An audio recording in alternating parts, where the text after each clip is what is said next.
How are you? I'm so sorry for being a little late. No. I'm fine, Prachi. But I just wanted to tell you, I'm going in for knee replacement surgery on Monday. So I'll be out of action for a couple of weeks. Today is the last class I can attend. Absolutely, that's perfectly fine. Huh. You first heal and then we'll restart whenever we are up to it. Yeah. How have you been? I've been good. Yeah, lots of ifs and buts, but yeah, all is well. All good.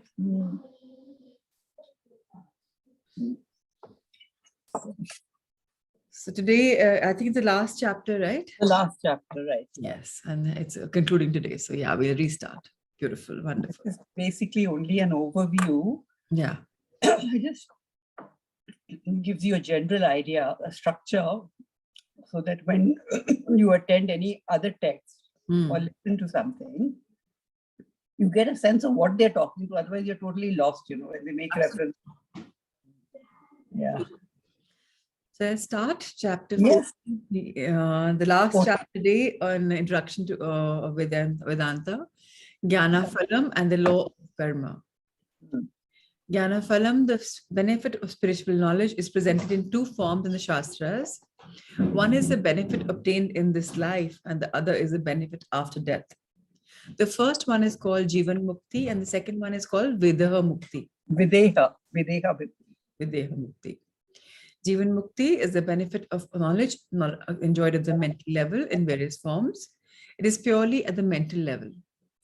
The first and the most important form of benefit is Purnatvam. Purnatvam. Sense of fulfillment in life. As I know that I am Satchit Anand Swarupa, I am free from limitations. Everything belongs to me. I am free from isolation or rejection. Nobody can either isolate me or reject me because I am the all-pervading Atma. Even as space cannot be rejected by anyone, so also Atma cannot be rejected by anyone.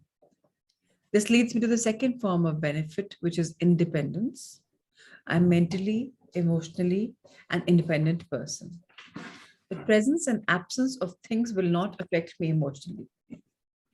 Only when I am dependent on external factors, their presence and absence will upset me emotionally. Presence or absence of money, status, persons, respect does not upset me emotionally. We cannot get physical independence because we have to depend upon the world physically. We depend on food, clothing, shelter. In old age, we may have to depend on physical supports. Therefore, nobody can avoid physical dependence, but we can avoid emotional dependence. The third form of benefit is samatvam or emotional imbalance or stability. It is a capacity to face the ups and downs of life.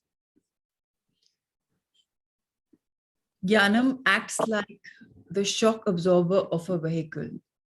While the shock absorber is there in the vehicle, it is free from violent jerks.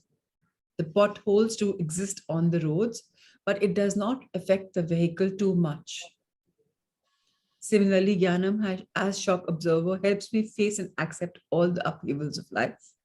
I do experience emotional fluctuations. I might be affected slightly, but I'm not overpowered. All these different forms of benefit enjoyed by the mind is called Jivan Mukti. Okay, I just want to jump in. Sorry, I'm having a little problem with dryness in the throat. Yeah. This most important indicator of Jivan Mukti, I would say, is you reduce your dependence on external factors. If things happen the way you want, fine. If they don't happen the way you want, still fine. If you have that attitude, you have got Jivan Mukti, honestly. It's an attitudinal change. You get more emotional maturity.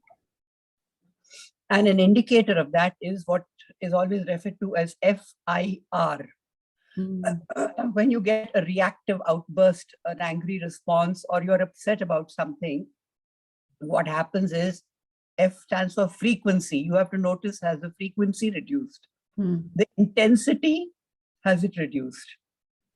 And the third is recovery back to equanimity. So your FIR is the best indicator of how is the knowledge working.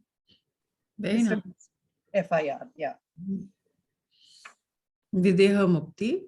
The second benefit that we got as Jnana Phalam is Videha Mukti. While Jivan Mukti is freedom while living, Videha Mukti is freedom after death. We should know what happens to an ignorant person after death to understand what happens to the Jnani after death. In the case of an Ajnani, an ignorant person, the physical body is dropped at the time of death. In fact, death is actually defined as separation of the physical body. That is why the physical body decays and merges into the Panchabhutas or the 5 elements. The subtle body and the causal body continue to exist even after the separation of the physical body. The subtle body then seeks out another physical body to continue the journey. Thus, an Ajnani travels after death. His Sukshma Shariram and Karan Shariram travel and acquire another physical body. This is called Punarjanma. Death, thus, in the dropping of a physical body, while rebirth is acquiring another body. In Gita, Krishna compares this to the change of clothes. In the case of a Jnani, all the 3 bodies merge into total at the time of death. The Sharira Trayam merges into the Prapancha Trayam. Hence, a Jnani does not survive as an individual, but he survives as the Samasti, the total. He no more remains a Jiva. There is no individuality because we don't apply the same Jivatma. The same Jivatma. The Sharira Trayam, which is the cause of the individuality, is gone. Even as a river loses individuality while it merges into the ocean, so also Jiva merges with the total, losing its individuality. Hence, there is no question of Punarjanam. He does not have the Sukshma Shariram to acquire another Sthula Shariram. Hence, a Jnani's death is Videha Mukti. It is nothing but freedom from Punarjanam. And how does Jnanam give this benefit of Videha Mukti? The scriptures say the Jnanam stops Punarjanmas by destroying all the karmas. When there is nobody, no karta left, all karmas get burnt. You don't have to live life after life to balance out karma. That means that sense of individuality has gone. You're not, your consciousness, or it's as simple as that. They talk about ye karma nibhana hai, so you'll have to take birth again and again. You've lived countless births, beginningless births. How many births are you going to do to get mukti? It's not possible. And action does not produce moksha. It is only knowledge. It is the knowledge that, actually I've got this mind, body, sense complex, but really I am the Atma. I am actually sentiency or consciousness or existence, whatever you want to call it. Once that knowledge is fully assimilated, then all your sanchita karma is destroyed in one fell swoop. When there is no karma, it is karma that causes rebirth. Because there are karmas accrued, that cycle has to be perpetuated. But karma hi nahi bacha hai, so there is no question of a rebirth. That is what happens, and that is called Videha Mukti. Jivan Mukti is the right attitude while living, a mature emotional maturity and all that. Jivan Mukti doesn't mean you automatically get Videha Mukti. Yeah, For that, you definitely need to have the knowledge of a Jnani. So now you read about the karma. Law of karma. We have to understand the law of karma to know how a Jnani becomes free from karma. The scriptures point out that every action, small or big, produces results, phalam. No action goes without a phalam. The karma phalam is divided into 2 types: drishta phalam, visible result, and adrishya phalam, invisible result. The Adrishya Phalam is divided to the good result Punyam and the bad result Papam. The cause of Punya and Pap are determined by the scriptures. An action prescribed by scriptures will produce Punyam, whereas an action prohibited by scriptures will cause Papam. In other words, Vihita Karma produces Punyam and Nishidha Karma produces Papam. Adishya Punyam later becomes Drishta Sukham, happiness. Hence, Punyam is potentially good. On the other hand, Adrishya Papam becomes Drishta Dukham, unhappiness in course of time. Therefore, Papam is potentially bad. Certain actions may be favorable from standpoint of Drishta Phalam, but the same may be unfavorable from the standpoint of Adrishya Phalam. Doctors, speaking from the standpoint of Drishta Phalam, might say that a little bit of liquor is good for health, but the scriptures prohibit the consumption from the standpoint of unfavorable Adrishya Phalam. The Shastras also prescribe a lifestyle from the standpoint of both Drishta Phalam and Adrishya Phalam. What is favorable from one standpoint may not be favorable from another standpoint. The lifestyle described by the Vedas is better because it has a holistic vision. It takes into account Sukham and Dukham, Punyam and Papam. How long will it take for today's Adrishtam to be converted into Drishtam? The duration is never a fixed one. It will vary from karma to karma, punyam to punyam, papam to papam. Certain types of punyam fructify immediately, while others take a long time. Similarly, certain types of papam fructify now or later. When I sow different types of seeds, they sprout a different duration.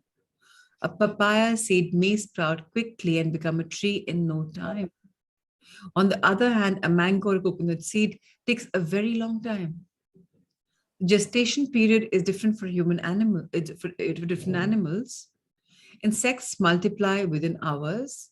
A human being is born after 9 or 10 months after conception. From this, we can see that all actions need not produce results uniformly. Thus, when a person dies, there are many unfructified punya papas which remain potential in the sukshma shariram of the individual. At the time of death, every individual loses the physical body only. The sukshma shariram and the karan shariram will continue. In that nucleus called the individual are embedded all the unfructified punya papas. As these unfructified punya papas have to produce sukham and dukham, another physical body is required. There can be no interaction with the world without the physical body, and there can be no experience of sukham and dukham without interaction. Hence, there is punarjanm or rebirth. Punarjanm is getting associated with the new sthula shariram, which depends on the unfructified punyan and papas. Both the karan shariram and sukshma shariram are only the old ones.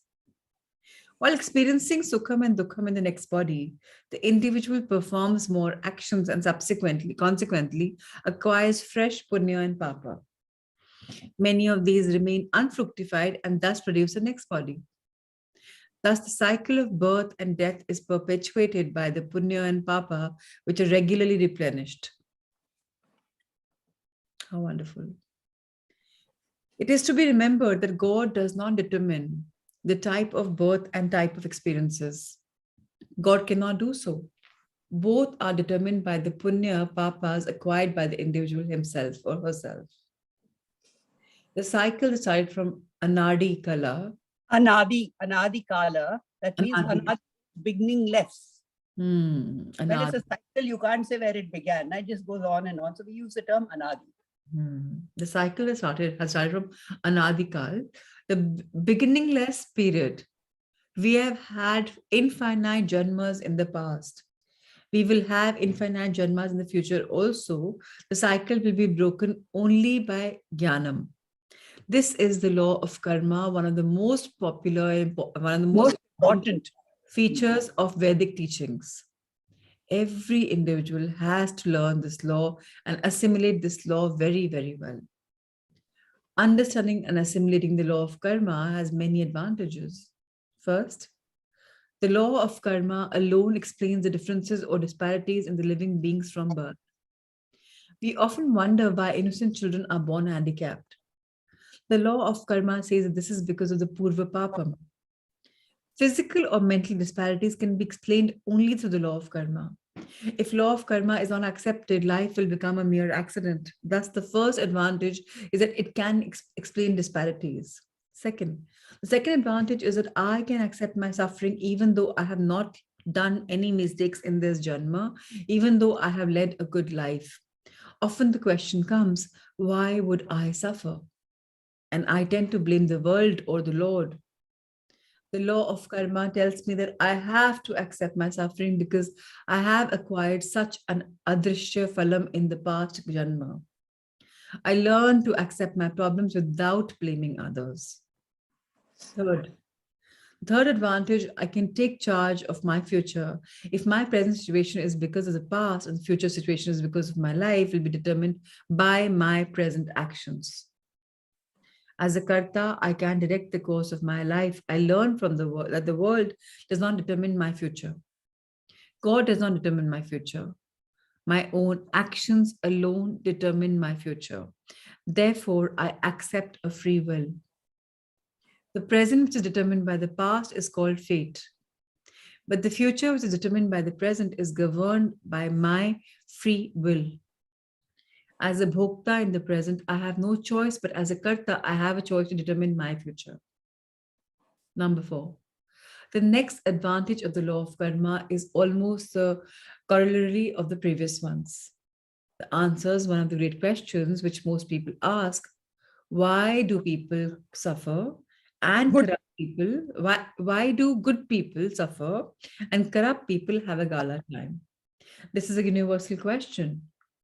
Only if we accept the law of karma can this question be answered.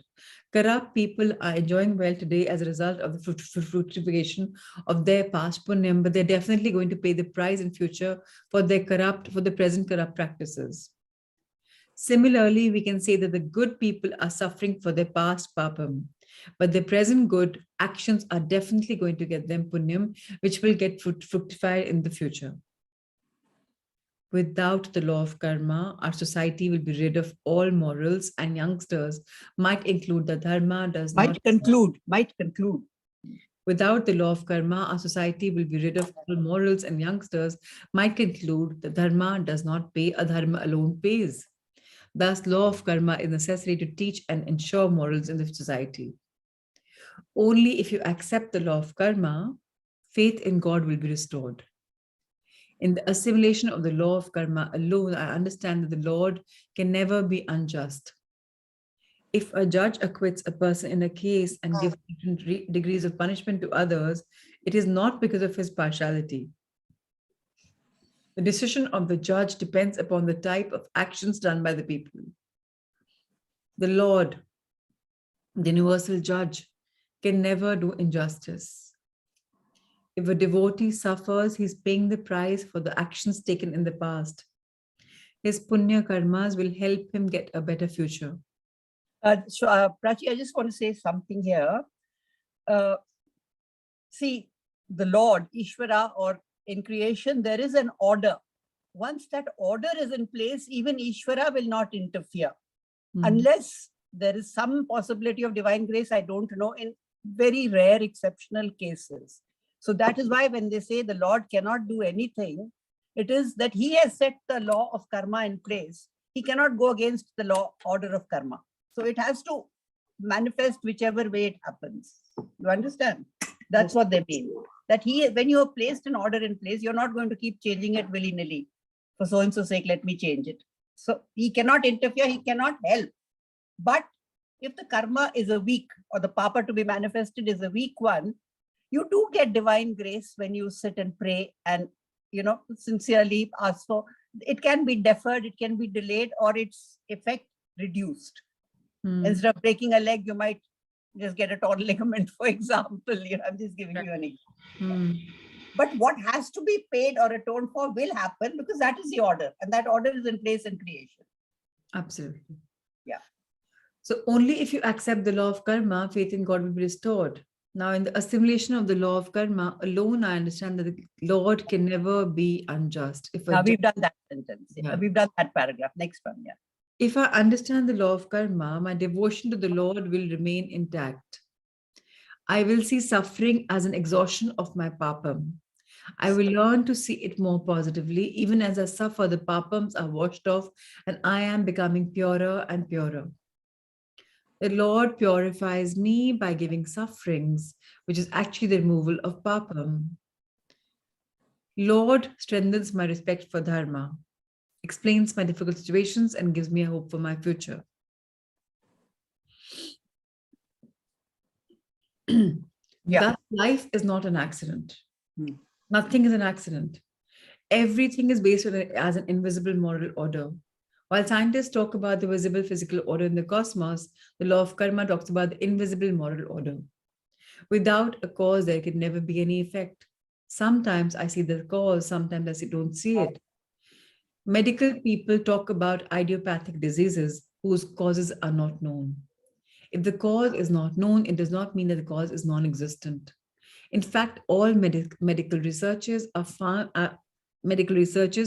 to find out the cause of such diseases, and such researchers are based on the conviction that without a cause, there can never be any effect. Thus, the acceptance and assimilation of the law of karma is a boon. These adrishya, punya, papa are divided into three types. Sanchita karma, all the unfructified punya papam accumulated in the past infinite janmas are called sanchita karma. Prarabdha karma, of this huge amount of sanchita karma, a portion fructifies, giving a physical body. This fructifying portion is called prarabdha karma. Prarabdha karma means that which has begun to fructify. Prarabdha alone determines the type of body, the type of parentage, the duration of life, and so on. While exhausting prarabdha, we are doing fresh karmas in this janma. Agami karma. The punya papams which are acquired in this janma are called agami karma. Agami means arriving. Thus, we can say accumulated karmas are sanchita. Fructifying ones are prarabdha, and the arriving ones are agami. In this janma, while I am exhausting the prarabdha karma, I am earning agami karma. When life comes to an end, the prarabdha will be exhausted.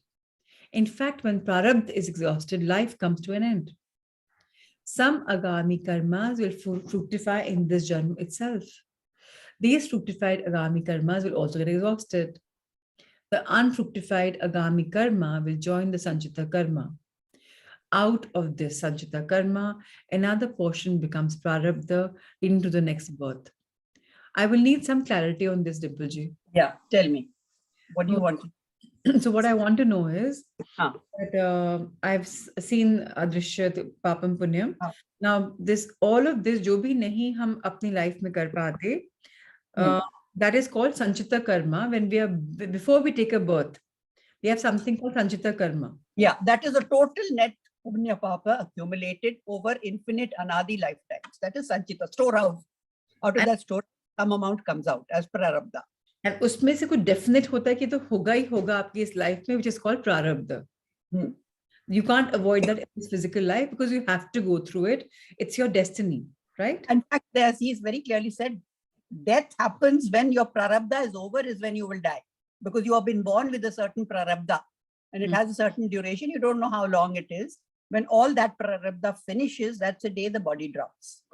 But it's also saying that जब आपका प्रारब्ध exhaust हो रहा होता है, आपके fresh karma pile up भी हो रहे होते हैं इसी जन्म में. Those are called agami. What you do in this life with this individuality, some may get balanced in this life alone. I'm just saying. But what does not get, a lot of it will not get balanced. So that will add up to your sanchita. Sanchita is X plus this life. Right. That. So is that what you wanted to know? Yeah, so in this janma, I'm exhausting the prarabdha karmas, I'm earning agami karmas, while life comes in the prarabdha karma, I might even balance out. Yeah. You know, but some will not, all cannot get balanced out, so those will get added up later for the next life.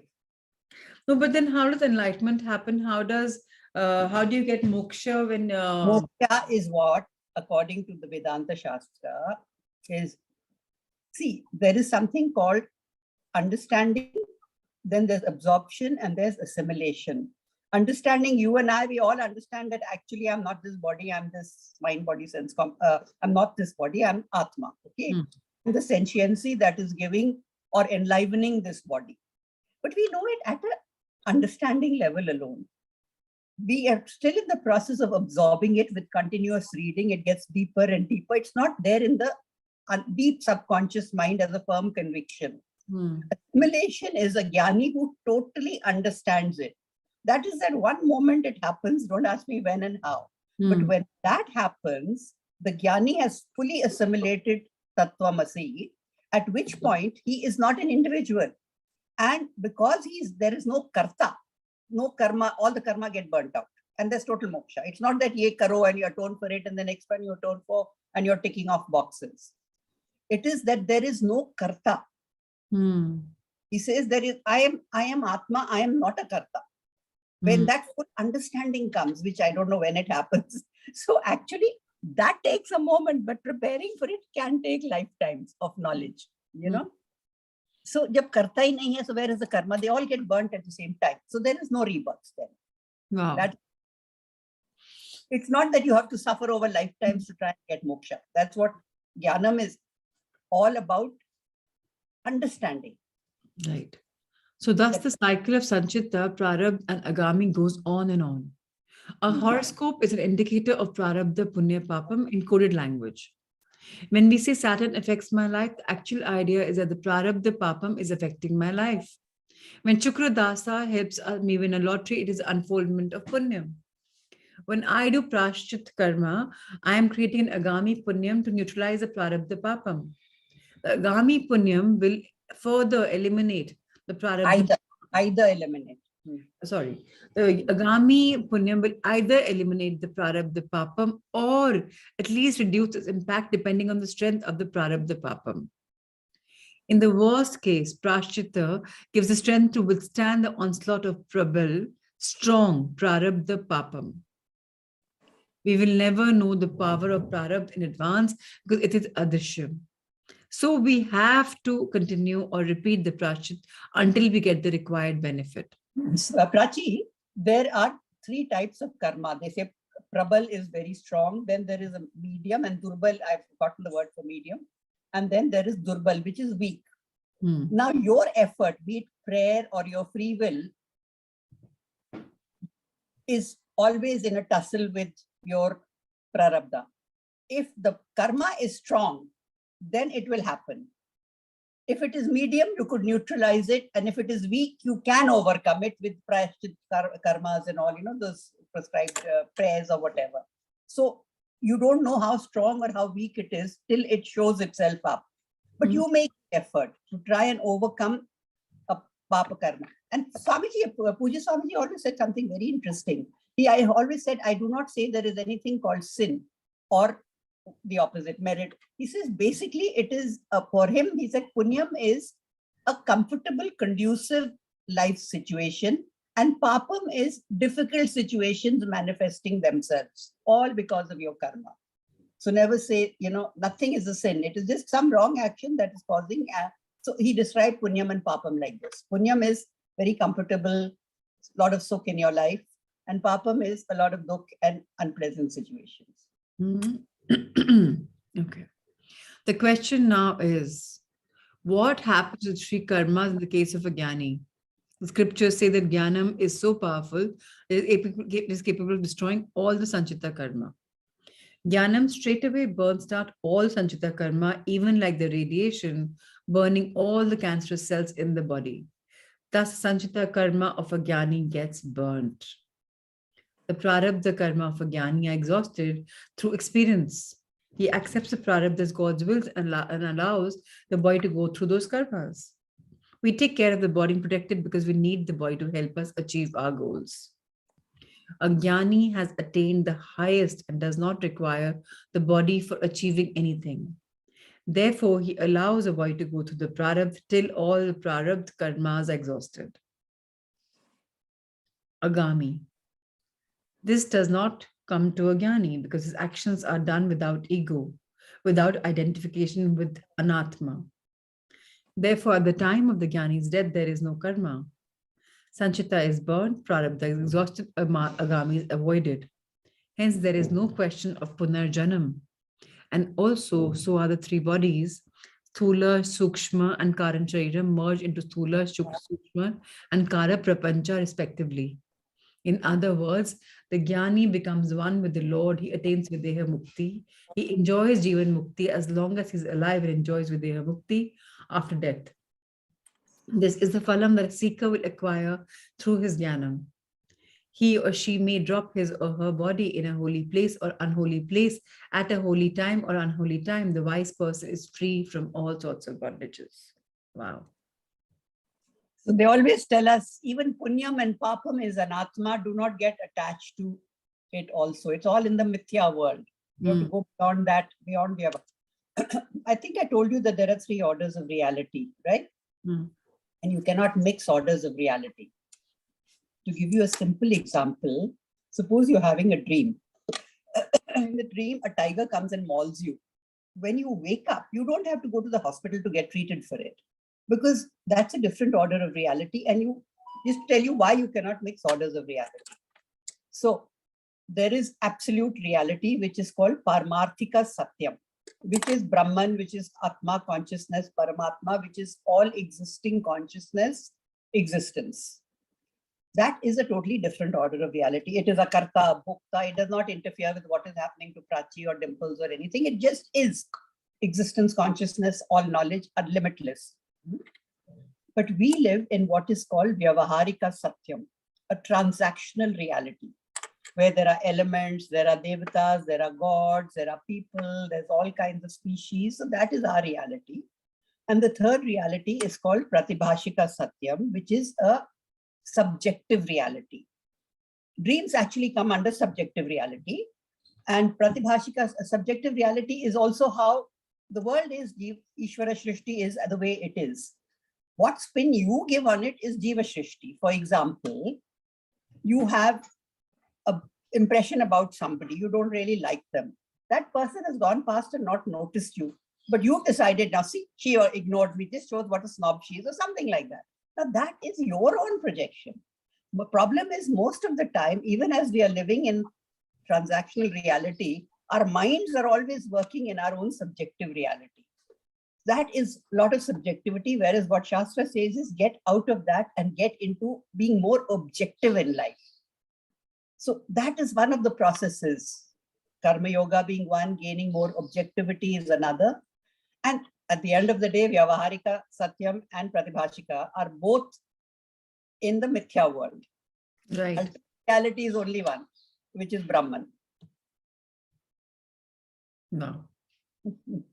So life is a process. I think Swami Paramathanand said somewhere, self-improvement is your first goal, which will lead to self-purification. Prepare the mind for the jnanam to actually get assimilated, not just understanding it at the level we are understanding it. Right. It has to be a total assimilation. That is a process. And that is what takes time, the preparation, not the knowledge itself. Problem, minds are not prepared. No, that is beautiful. And I think we'll resume our sessions, if you're comfortable, in Feb, because from the 12th of January to 3rd of February, I'm in Vipassana for 3 weeks. Yeah. We'll do it after that. Yeah. And if you have been through that book I sent you, if you're happy. So that is the process of self-improvement that I'm talking about, those qualities. No, it's very important. And I saw the book, but I've given her scanning, but they're having a problem. It was so tightly bound. So they have to cut the book to scan it. Yeah. The PDF is not available anywhere. Okay, no problem. So we'll start in February. We have time any which ways. I'm getting both my knees replaced, Prachi. The surgery schedule. They're to be done together only. Then there is no difference. Yeah. So that's what I'm doing. And so February sounds good to me also. Okay. Perfect. Thank you so much. Thank you so much. Right. Take care. Thank you so much. And you can tell anybody else that if you sent the PDF, let them just go over it again, because when we've read it, we've discussed it a little. But when you read it again, it kind of sinks in deeper. We have to for the reflection also. Yeah. Okay. Perfect. Thank you. Right. Take care. Bye.